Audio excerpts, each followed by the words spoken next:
Hey, it's Jared from 30 Seconds to Mars, and you are checking out andPOP.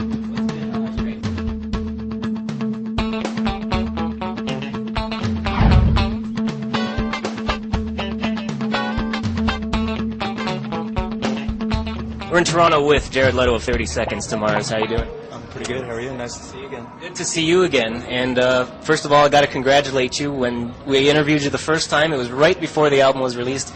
You have no idea how this is going to do, but I mean, it's gone platinum, hasn't it? Yeah, it has, and it's just been incredible. I mean, when you work on something so hard for so many years and people respond to it in this kind of way, it's everything that you can hope for.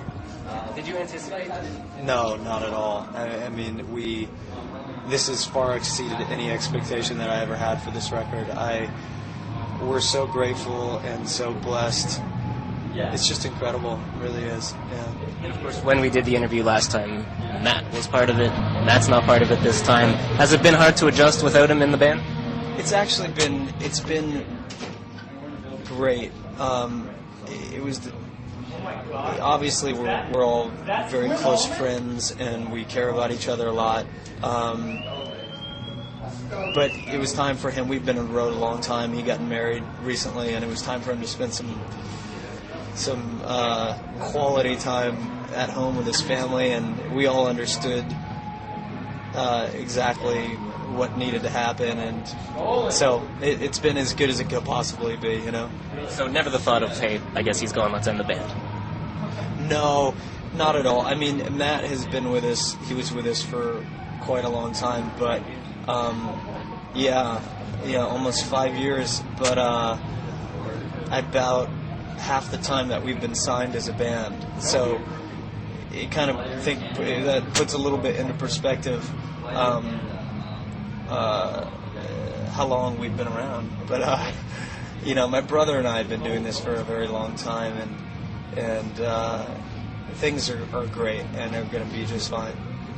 That's good. And you're on the Taste of Chaos tour. You hurt yourself early on in the month. How'd that happen? I did. I've been beating myself up constantly for some reason on this tour. And our new bassist, he just hurt his knee last night. I had busted up my knee a couple nights ago, and then he busted up his knee last night. It just happens. It's Taste of Chaos. But I think a lot of the tabloid press out there and some other elements out there in the press reported that story a little inaccurately. There was actually a reporter there that night from Kerrang! Magazine who reported the story as it happened, and I had run off the stage, not jumped in the crowd, but I'd run off the side of the stage into the crowd, and people kind of rushed through the security and over the barriers to come and sing along the song with me and to say hello, but they all came at once. So when 2,000 people come to say hello at once, it can be a little intense. But the song didn't even stop. It was one of the best shows of the night. I just ended up getting a little crushed for a second, but it really wasn't that big a deal. It was a phenomenal night and a really magical experience. I mean, the crowd was incredible that night in El Paso. So he wants to meet you, but single file, right? Yeah, when you have a few people that want to come and say hello and give you a hug or sing along a song, that's great. But when you look up and you see a wall of a couple of thousand people coming, it's like you're in that movie 300 or something. You know? Exactly. We mentioned the success. With success, you see who your true fans are. You see who doesn't like you, and there are some people who naturally don't like this band, like they don't like a lot of bands. What do you say to those people? I really just say that it's okay. I mean, I don't like every band out there, and that some people are super passionate about. I happen to love Bjork. I think she's an amazingly talented artist out there, but I know people that don't really care for her work, so I think that you have to be cautious of seeking approval.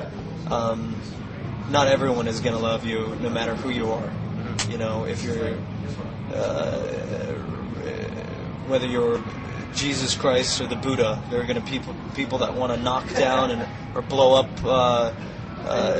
Buddhist statues in Afghanistan, or rail against Christianity, or if you're a guy that happens to work on a construction site, not everyone's going to love you, and some people will care a great deal about you. So I think that's life, and creative, in the creative arena, in the personal arena, and in the business arena. And as much as sometimes we want people to love everything that we do, and we want people to see where we're coming from, it doesn't always happen, and I think you just have to be okay with that, and have thick skin, you know. It seems that the celebrity bloggers in particular just attack you for some reason. I had said something off the cuff, I think while I was at Lollapalooza. You know, I was doing an interview like this, and I had said something facetious about, bloggers being the parachute pants of this generation. I don't know what. I said something stupid, which I've said a lot of stupid things, and I probably will say stupid things for the rest of my life. But, and I also clarified